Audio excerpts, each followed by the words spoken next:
हाँ जी। शिवरात्रि साल में एक बार आती है, लेकिन नवरात्रे हर 6 महीने बाद आ जाते हैं, इसका क्या कारण है बाबा? हर साल में शिवरात्रि एक बार आती है साल में, लेकिन नवरात्रे 6 महीने बाद आते हैं बाबा, तो इसका क्या कारण है? इसका कारण है, और इसका कारण पहले भी बता चुके हैं। उसका कारण है कि ब्राह्मण जो हैं दो प्रकार के हैं। एक बेसिक वाले ब्राह्मण, बेसिक पढ़ाई पढ़ने वाले, और दूसरे एडवांस की पढ़ाई पढ़ने वाले ब्राह्मण। बेसिक ब्राह्मणों में जो ब्राह्मणियां हैं वो देवियों के रूप में पूजी जाती हैं। जब भक्ति मार्गी या आडंबर की शूटिंग होती है, उन देवियों को गुरु मानकर, सदगुरु मानकर उनके माथा टेकती हैं। अपने बच्चों को दूध नहीं देंगी, उनके आगे सारा सोना चांदी आके अर्पण कर देंगे। ऐसे होता है कि नहीं? उन देवियों की देवी समझ करके पूजा करते हैं। फिर जब एडवांस में असली भगवान का रूप प्रत्यक्ष होता है तो उन देवियों को क्या करते हैं? डुबो देते हैं। ये हुआ एक नवरात्रि। इसके बाद एडवांस में भी ऐसे ही होता है। होना है, क्या होना है? जो गाया हुआ है, क्या गाया हुआ है सिखों में खास है? राज करेगा खालसा। वो पवित्र आत्माएं राज करेंगी। कौन राज करेंगे? सिखों में ऊंचे सिख कौन माने जाते हैं? हाँ, जो नीले कपड़े पहनते हैं, चोंगा ऊपर से लेकर नीचे तक, और मुसलमानों में काले कपड़े पहनती हैं। और हिंदुओं में कौन सी देवी है जो ऊपर से लेकर नीचे तक काली ही काली दिखाई जाती है? महाकाली। सबसे पावरफुल देवी है। उसका राज जब चलेगा। खालिस देवी है। खालिस कैसे? और देवियां जो हैं, जैसे मान लो अव्वल नंबर की लक्ष्मी की पूजा होती है।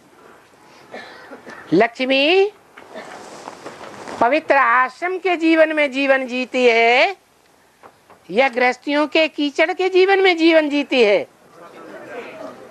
और महाकाली गृहस्थियों के कीचड़ में बीच में रह करके जीवन जीती है। और कीचड़ में जीवन जीते हुए भी महाकाली के चित्रों में मस्तक पर शंकर का चित्र दिखाया जाता है। इसका क्या मतलब हुआ? कि कीचड़ में रहकर पुरुषार्थ करते हुए भी बुद्धि में कौन बैठा हुआ है? शिव बैठा हुआ है। तो किसका पुरुषार्थ पावरफुल है?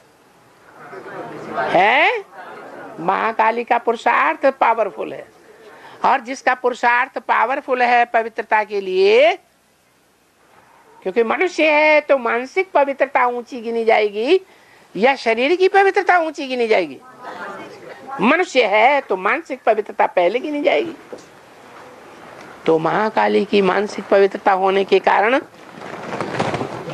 वो चोंगे वाली महाकाली कहो, नीले कपड़े वाला चोंगा पहनने वाली कहो, या मुसलमानों में काला बुर्का पहनने वाली कहो, ऐसी जो देवियां हैं नंबरवार, वो इस ब्राह्मणों की दुनिया में सारी मनुष्य सृष्टि के ऊपर कंट्रोल करेंगी। क्या वो कंट्रोल मानवीय कंट्रोल होगा या भगवान का कंट्रोल होगा? मानवीय कंट्रोल होगा। उसकी भी पोल पट्टी एक दिन खोलेगी। जब भगवान प्रैक्टिकल रूप में प्रत्यक्ष होता है अंतिम समय में, तो डूबी जा ये दूसरी बार हो जाता है।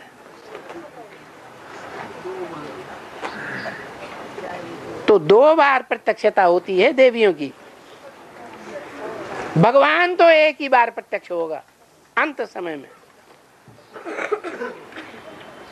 500 करोड़ मनुष्य मात्र में उसकी मान्यता होगी।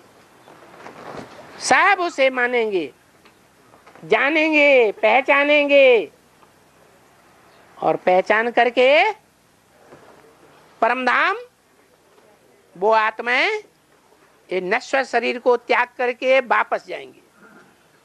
वो नश्वर शरीर चाहे तो भगवान की याद से त्यागें, आत्मिक स्थिति धारण करके, चाहे तो बीमारियों के प्रकोप से त्यागें, चाहे तो प्रकृति के प्रकोप से त्यागें जैसे भूकंप आदि, चाहे मनुष्यों के प्रकोप जैसे एटम बम फटे और 1 सेकंड में हाय हाय करके मरे, और चाहे तो धर्मराज की सजाओं से पाप कर्मों को भस्म करके परमधाम जाएं।